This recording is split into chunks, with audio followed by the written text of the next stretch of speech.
আমেরিকার president Donald Trump ইরানের সাথে সাময়িক যুদ্ধবিরতির ঘোষণার পর গত শুক্রবার হরমুজ প্রণালী খুলে দেয় ইরান। এরপর সংকীর্ণ এই জলপথ দিয়ে ১ ডজনেরও বেশি ট্যাংকার পার হয়েছিল। কিন্তু ইসলামাবাদে ইরান ও আমেরিকার মধ্যে আলোচনা ব্যর্থ হলে ইরানের নৌ বন্দরগুলোতে অবরোধ আরোপ করে ওয়াশিংটন।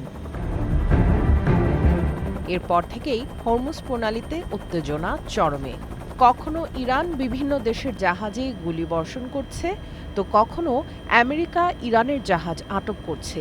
এমন পরিস্থিতিতে আমেরিকার চোখ ফাঁকি দিয়ে হরমুজ প্রণালী পার হচ্ছে ইরানের আরেকটি জাহাজ।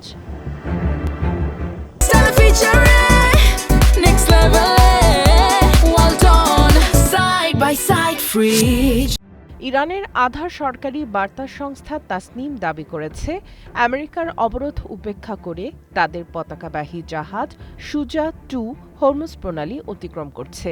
বন্দর আব্বাসের শহীদ রাজাই বন্দর থেকে ছেড়ে আসা জাহাজটি ভারতের কান্ডালা বন্দরের দিকে যাচ্ছে। মেরিন ট্রাফিকের তথ্য অনুযায়ী জাহাজটির অবস্থান নিশ্চিত করা গেলেও এ খবরের সত্যতা যাচাই করা সম্ভব হয়নি। অন্যদিকে ব্রিটিশ নিষেধাজ্ঞার আওতায় থাকা নিরো নামে একটি তেলের ট্যাংকারকেও এই প্রণালী পার হতে দেখা গেছে।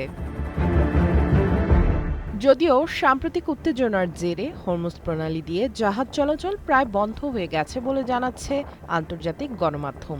শিপ ট্র্যাকিং ডেটা বা জাহাজ চলাচলের তথ্য অনুযায়ী গত ১২ ঘন্টায় এই প্রণালী দিয়ে মাত্র ৩টি জাহাজ যাতায়াত করেছে। অথচ স্বাভাবিক সময়ে এই পথ দিয়ে প্রতিদিন গড়ে প্রায় ১৩০টি জাহাজ চলাচল করে। সামিয়া জান্নাহ, ওয়ান ইন্টারন্যাশনাল ডেস্ক।